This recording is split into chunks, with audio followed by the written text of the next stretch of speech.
In our first story, Ghana has suffered a damning verdict in the latest corruption perception index report conducted by the Transparency International. The country was ranked 80 out of 180 countries used for the survey, a drop by 2 places from the country's 2018 rank of 778. Well, the local chapter of Transparency International revealed in sub-Saharan Africa, Ghana tied with West African counterpart Benin at 10th position. On the score sheet, Ghana maintained its CPI score 41 from 2018. Executive Director of the Ghana Integrity Initiative, Linda Oforikwafor, joins me via telephone for a conversation. Good morning to you, Madam, for your time. Give us much more detail about this survey. Your viewers. Great. I wanted a lot more detail about the survey. I see that it is no different from last year's outcome or the previous year. Might have accounted for that, but then the most important thing is that Ghana was falling from the period 2015, 2016, 2017. In 2018, we were able to gain a score of 41 and we retained that score of 41 again. What it means is that nothing much changed during the period. And what we also have to bear in mind is that when there are new initiatives that are trying to help in minimizing corruption, it will not bring an automatic jump. Ideally, we're hoping we would have moved a bit forward.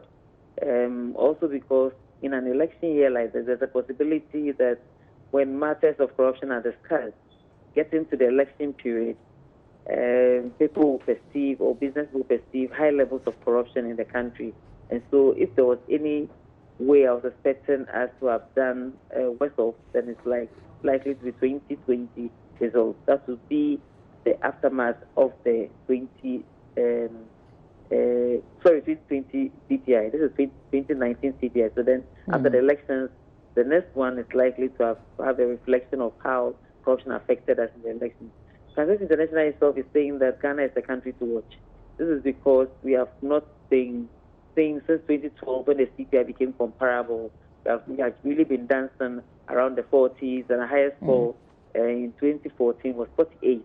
And since then started dropping until 2017 or 2018 when we were able to just gain an insignificant 1 point. So then what it means is that we need to do more as a country. And until that happens, we are not going to see any major transformation from the CPI performance. We also have to bear in mind that CPI is a composite index. So then if Ghana is not performing well on the indexes that we're using calculating our index, we are not likely to see any major change. And the indexes are quite many, about 13 in all. And so we should be trying to perform well on a number of the indexes before we can see the reflection in the CPI score that we are getting. Can you also clarify, did government do anything new towards the fighting corruption in the year under review? Okay, so in 2020, a number of laws were passed, and my former boss of blessed memory will always say that laws themselves do not fight corruption. I think the key ones are the Right Information Law, and that is even yet to... So this is 2019? 2019. Okay. Yes, 2019. So we had the RTI law passed. I think the Witness Protection Bill was also passed. The Companies Law, which is going to help when it comes to addressing issues of beneficial ownership, was also passed. So they are all new things that came into existence. But then the laws just would not translate until it has been implemented and the benefits thereof have been seen by the business people who come to do business in our country. And that is done, we will not see any major changes in the CPI score. So then these were the new initiatives. So the government continues saying that, we are giving more money to anti-corruption institutions to do their work. We want to see the work done. That is when the people who are observing us will say that, because of ABCD, we can now give Ghana a higher score in the indexes that are used in calculating the CPI. So we have to be seen to be doing more, should be told. And I am already afraid for 2020 CPI results because of what happens during election time, the vote buying, abuse of incumbency, and all those things. If we don't take care, we are going to dip. I'm not a prophet of doom, but there's a possibility that if much is not done for us to gain some kind of confidence and trust in the eyes of business people, then we are likely going to see a dip. If you compare the CPI to Afrobarometer, that actually deals with perceptions of citizens. So the people in the country are saying that we have not done well under Afrobarometer. Business people are saying that if you are using the same indices that we used to calculate your last poll, then I'll still give Ghana the score we gave Ghana the last year. What it means is that both citizens and business people are not speaking too much different language. So we're not able to move forward, but then we are hoping that we should be able to do that. But then something drastic must change if you're supposed to see something new because of the upcoming election. If you look at the CI documentation that is circulated worldwide, you realize that Ghana is one of the countries you're supposed to watch just because of the upcoming election. And then we should be able to, all of us, to have to contribute. And government must take these issues for this CPI scores very seriously. And indeed, on what needs to be done, the Ghana Integrity Initiative says government should enforce sanctions against vote buying, abuse of incumbency, and threats to voters in order to ensure the 2020 elections are held in a fair and transparent environment. Already, there's a tussle over whether or not we need a voters register. But I wonder if truly, I mean, this is an election year, if the recommendations that you give, something that you're confident would be adhered to.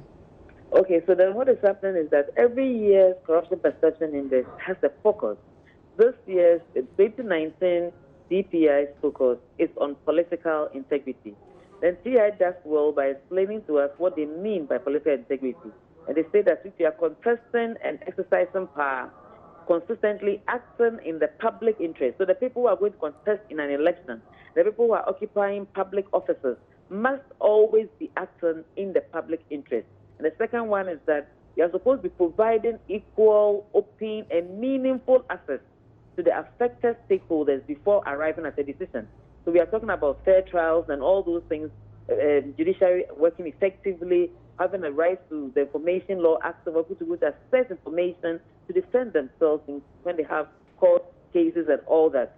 It is based on the focus of the CPI 2019 that is how come we make those kind of recommendations. Because already TI's recommendation also tilted along the same line, but we didn't highlight them so much in our own. We try to contextualize what is much needed for us. So we focus, if you look at this critically, on the upcoming elections and also on issues of nepotism and all those things that actually amount or contribute to not having good political integrity or whatever, I don't know how to put it, but that's what we try to do. We try to talk to both political parties and their role, the Electoral Commission and its role, and some society organizations also trying to create equal opportunities for all stakeholders to espouse their ideas and programs.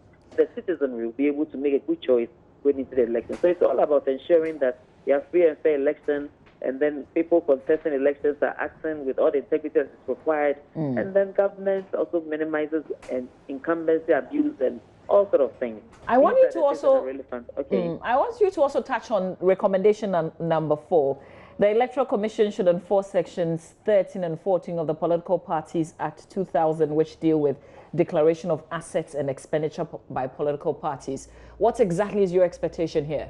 Okay, so then one of the key elements of political integrity has to do with political party financing and all the issues that are related to it. And so if you're in a country that we say that we are trying to ensure that there is integrity of the elections and all those, we should know that there is a law that requires the EC to enforce and to ensure that political parties are really declaring their assets, and they are telling us where their monies are coming from and how also they are using the monies that they've been able to accumulate. Because we all know of the issue where we have people we call party financiers, and they push so much money into the political parties for them to conduct the elections. And after that, we see all sort of contracts being awarded to all kind of people using the laws that we have. So you use the procurement law to, in the minds of the Ghanaians, we're actually using the law effectively and appropriately. Then it turns out that we are actually using the law inappropriately, and then we are getting the people who might have financed political parties, getting all the monies that actually duping more or less the nation. So what you are saying is that if the EC is able to ensure that the parties themselves are declaring their assets and making sure the expenditures and how they are mobilizing their resources are known, there's so much transparency around it because it is the EC's role to play that particular role. if they don't lead them off the hook and let them do whatever they want to do, but then they make them accountable to Ghanaians, then will be able to manage a bit how their paymasters do not come back and rob the state after the elections, because we have helped you to win the elections, and it's now time for you to pay us back. But there should be an institution checking this, and that institution is the EC, and that is what we're actually calling them to be able to do. And indeed, I mean, it's an election year. Trust that people will mount political platforms and make certain allegations. So here's one about Ghana being the third most corrupt country in the world. And this is in referencing Ghana Integrity Initiative. Just wanted to run by you. Is Ghana the third most corrupt in the world? No, that statement is actually not true. And I think we issued a statement to say that the false CPI score. I think it came out about 2 weeks or so ago.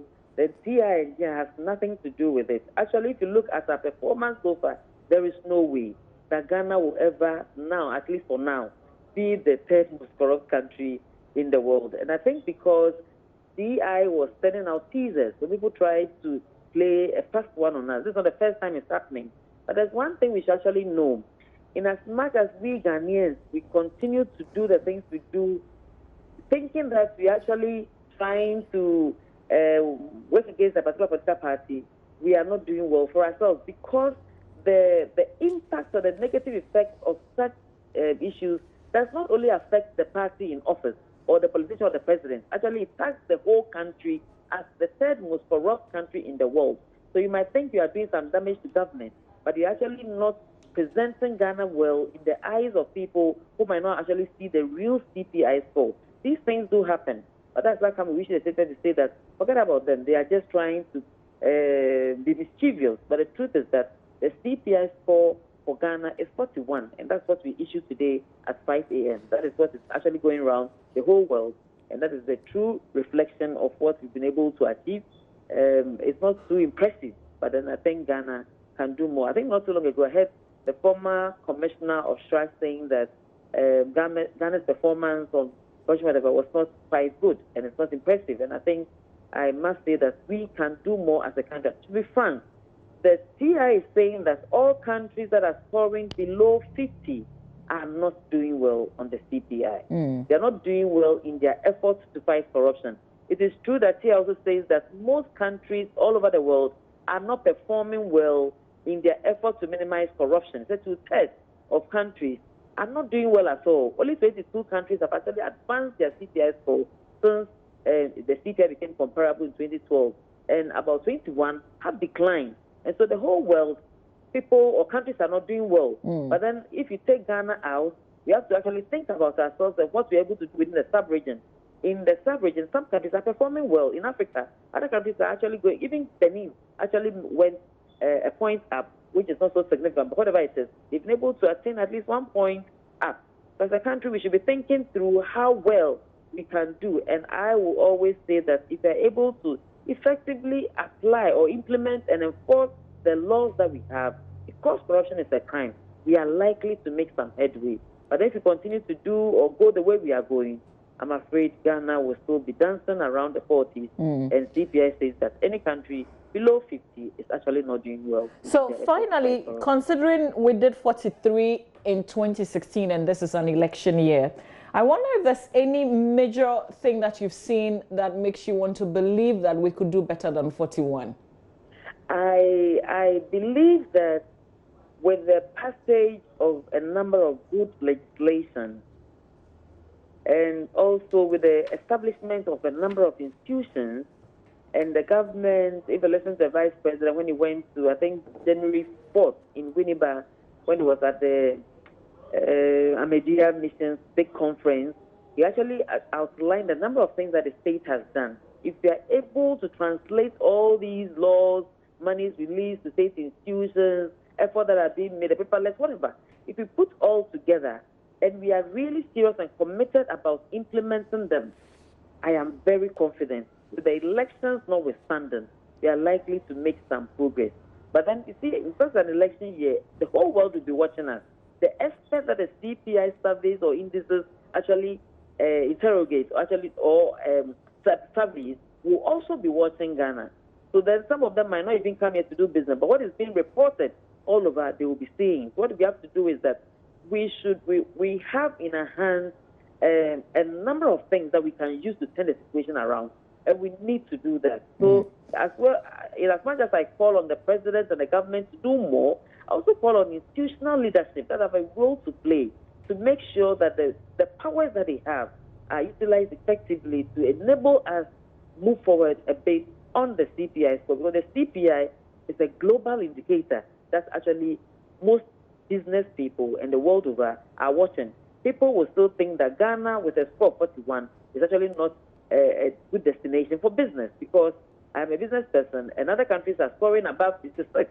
Seychelles, Botswana, Cabo Verde, Rwanda, Mauritius, and all those people are doing far better than us.